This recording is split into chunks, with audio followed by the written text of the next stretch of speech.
The Rams are in first place, DeMarco. Yeah. The Rams.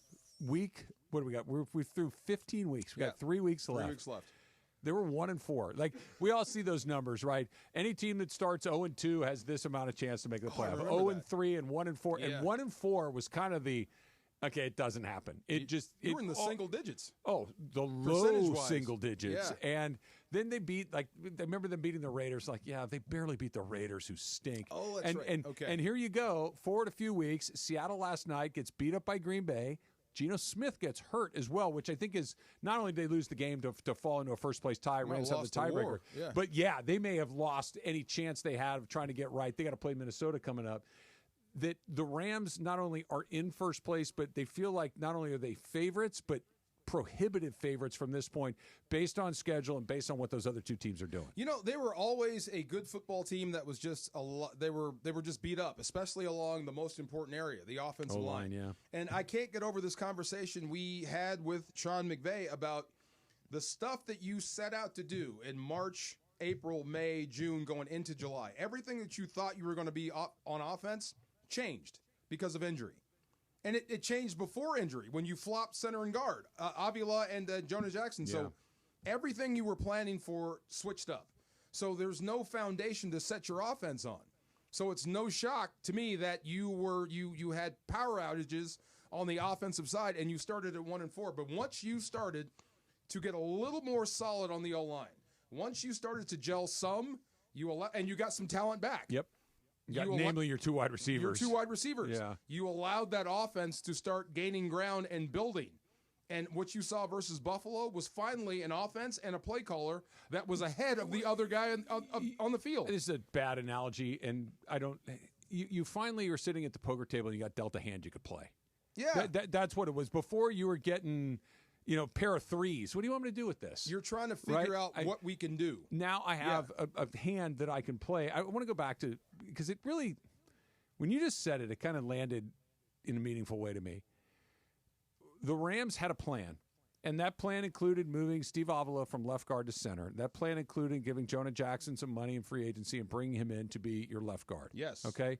That plan got detonated right before the season was about to start. Don't forget your left tackle was suspended. Your left tackle was suspended, right. But those two guys were going to fill those two spots. Right before the season starts, they flip them back the other way, which I don't think a lot of teams would have had the courage to do that because, we've already decided this, just let it go. It takes a little bit of courage and experience to say, you know what, I think we got this wrong. Let's go back to the other way before you see it blow up in your face. I think we might be better that way. We might be better that way. So I'll give them credit for that. And I'm not trying to put any shade on Jonah Jackson at all, but they paid him. Most teams would say, we're paying this guy. He's playing.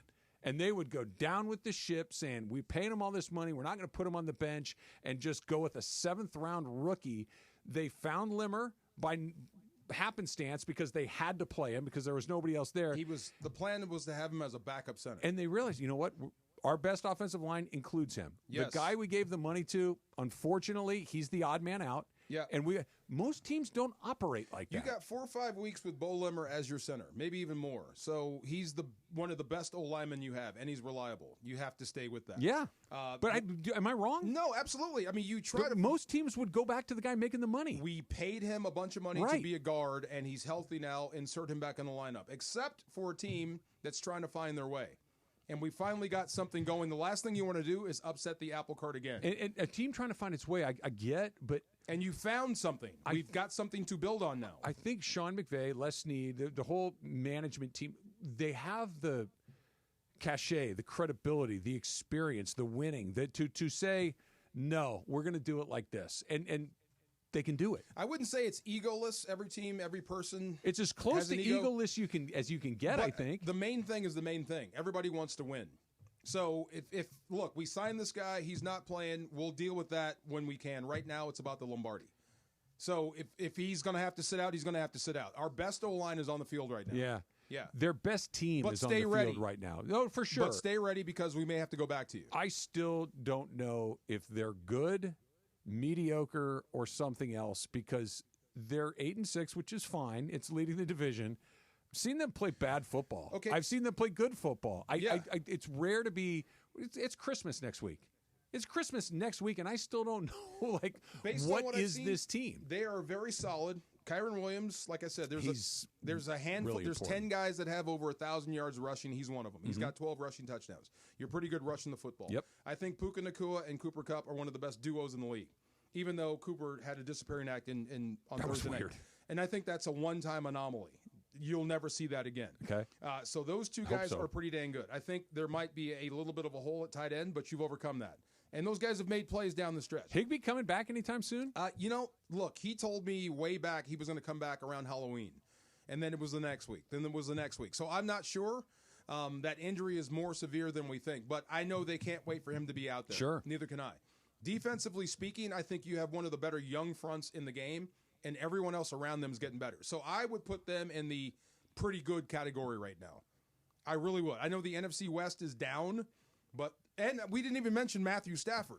Yeah, no, he's one of the better quarterbacks. So I would put this. Is? Yes. He absolutely is, but there's also sometimes, what the heck is going on out there? Thursday night in the first quarter. I know, it happens. I think that was a short week, and he's old and was wet. So, but that's playoff football going forward. What I would put them in, I think their record, and being at 8-6, and the chance to win this division is not because of luck. I think they're just a good football team that was damaged and beat up early. I think so, too. But I think that there's tiers to this, right? I think the top tier is Philly. Yeah. I think there's the next tier, which includes Detroit, Minnesota, and Green Bay. I think those, and then the next tier is the Rams, Tampa, and maybe Seattle, maybe Washington. Like those, I feel like, and I think there's a pretty clear delineation between all three groups. The bottom of that second tier and at the top of that third tier, that's where they belong. Yeah, I think it's the top because they feel, we saw them against Green Bay. They looked like they were. But you could have beat them. You could have beat Green. It was. Yeah, they could have beat you by 5 points. But it also felt like it was mostly because Green Bay kept tricking it off more than it was anything the Rams were doing. But that's when you were at your worst as far as O-line. But they also had their best game of the season against one of those teams in that second tier in Minnesota. Right. And that 2-game stretch right before the bye, they lost to Chicago, which is embarrassing, and they lost to Green Bay. I think that was all because of what was going on. I think they're better than Green Bay. I do. You know what's going to happen? What? Patrick Mahomes is going to win the Super Bowl again. And we're all going to be like, yeah, that was where did they go? 15-2? There's no way they go 3 in a row. There's no way they go 3 in a row. Stop the game. Who are you picking ahead of them? If they win their third in a row, stop the game. It's over. We're not playing football ever again. It's never happened before. Yes. No one's even gotten to the Super Bowl the third time. You can't survive that. I wouldn't think so. But DeMarco, they're 13-1. No. Then look, if they win 3 in a row, they're 13-1. That's the greatest run ever. They're 13-1. Now it hasn't looked great, but they're playing. Playoffs start in 3 weeks. You picking against them? No. Me neither. No, against everybody. Right. That's what I'm saying. Until they lose, I'm picking them. If they win 3 in a row, greatest run of all time. Stop the game. It's over. We don't need to play anymore. Cowboys had 3 in 4 years. 3 in a row. Yeah. 1, 2, 3. Pats, I want to say, had 3 in 4 years. Yes. Not 3 in a row. Yeah. That's ridiculous. Yeah. No human being should be able to do that. That's impossible. Can this be something that I can say with a straight face? They're not even close to the best team, and I think they're going to win the Super Bowl.